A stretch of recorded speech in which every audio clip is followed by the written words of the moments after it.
Saya punya jidah. Nah ini luar biasa. Saya kalau inget cerita ini, jidah tuh nenek ya. Jadi saya punya kakek sama punya nenek. Saya punya nenek, itu nenek saya kemudian meninggal.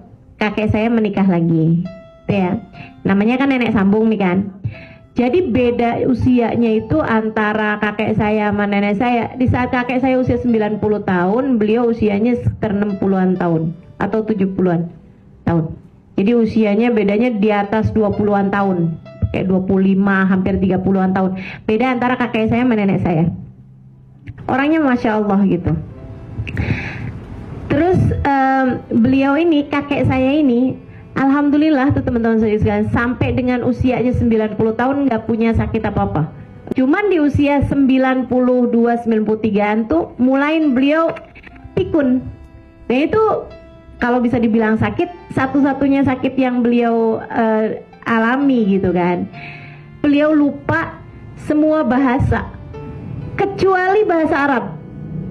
Ini aneh bener gitu. Saya sampai jadi mikir gitu, gimana kerjanya otak ya, ruwetnya luar biasa. Maksudnya sangat complicated ya otak manusia itu. Bisa pikun itu bisa ganti-ganti gitu. Ntar pikun bahasa, ntar pikun mukanya orang, ntar pikun apa gitu. Subhanallah, subhanallah. Di saat beliau pikun itu usia 94-an gitu ya, 95 tuh tambah inian pikunnya, tambah semakin menjadi-jadi gitu kan, sampai nggak inget siapa-siapa gitu.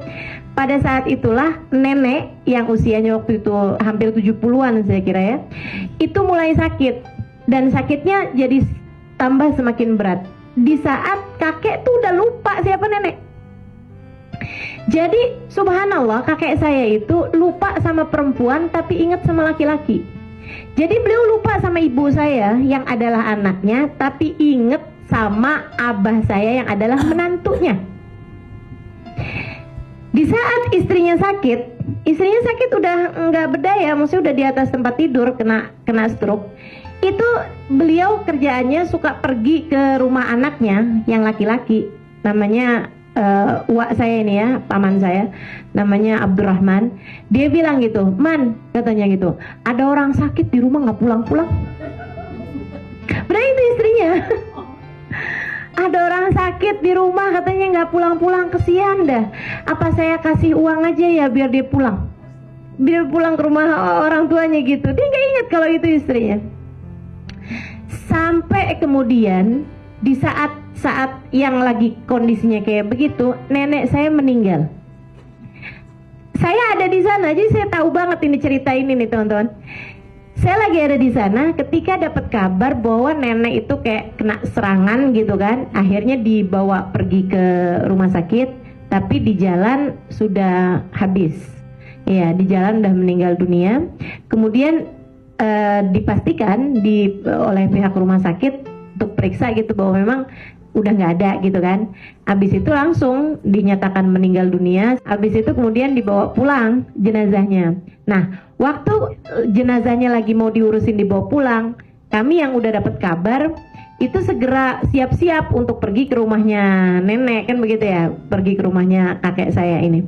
Abah saya segera tuh pergi ke rumah kakek saya itu untuk, maksudnya untuk berduka cita lah, walaupun agak bingung duka citanya karena beliau bahkan nggak inget gitu kalau punya istrinya udah meninggal gitu. Jadi abah saya tuh cerita, dia duduk berduaan nih sama kakek karena belum ada siapapun yang datang gitu kan. Langsung abah saya langsung ke situ, dia duduk berduaan di depan rumah, di serambi gitu kan, serambi rumah tuh di ruang luar itu. Duduk berduaan gitu di kayak balai-balai gitu kan, kursi gitu. Terus cerita-cerita gitu. Jid, ini gimana Jid? Istri Jid gimana? Tanya-tanya gitu. Tapi dia kayak nggak nyambung gitu. Dia malah blank kan, pikun gitu kan. Beliau malah cerita tentang ibunya gitu. Perasaan dia tuh kayak masih ada ibunya gitu. Udah cerita kesana kemari apa segala macem. Sampai kemudian jenazahnya datang. Jenazah itu datang, teman-teman saya sekalian, ditaruh di depannya Njit.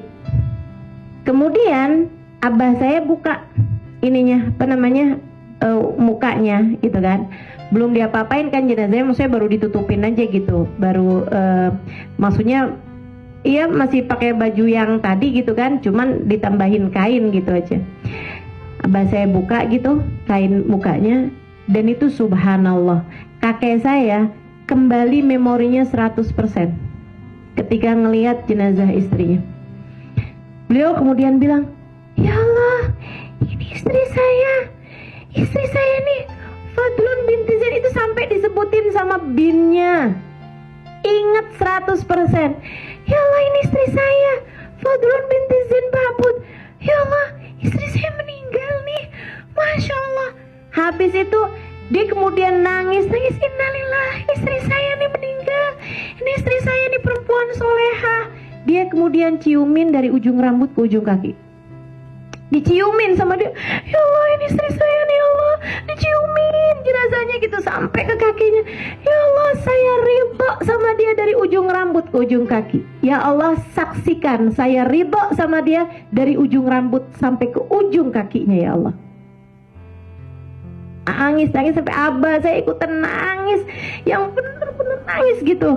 Abah saya mikir, ya Allah, beruntung banget nih perempuan, suaminya pikun tapi Allah balikin hanya untuk menyatakan keridhaan kepada istrinya. Habis itu kemudian jenazahnya ditutup, udah selesai nangisnya ini apa, selesai baca-baca doa gitu, jenazahnya dibawa masuk gitu kan. Habis itu lupa lagi, masuk lagi ke dalam gitu, terus nanya, ada yang meninggal? Siapa yang meninggal? Lupa teman-teman saudaraku sekalian. Jadi dikembalikan 5 menit memorinya 100%. Bahwa memang memorimu, siapa yang bilang milikmu? Iya, milik Allah. Iya, milik Allah. Dirimu, siapa yang bilang milikmu? Milik Allah. Tapi Allah mengembalikan pada waktu yang tepat untuk hamba-hamba yang tercinta di sisinya. Suami udah pikun, sama Allah dibalikin 100% teman-teman saudariku sekalian, hanya untuk menyatakan keridhaan kepada istrinya. Allah mau ngajarin saya, cucunya, dan teman-teman yang kebetulan menjadi teman-teman saya untuk saya sampaikan cerita ini. Jadilah istri yang soleha. Jika bahkan andai suamimu pikun sekalipun, Allah bisa kembalikan memorinya untuk menyatakan keridhaannya kepadamu. Jika kamu istri yang soleha, kamu tidak akan kehilangan apapun jika kamu istri yang soleha.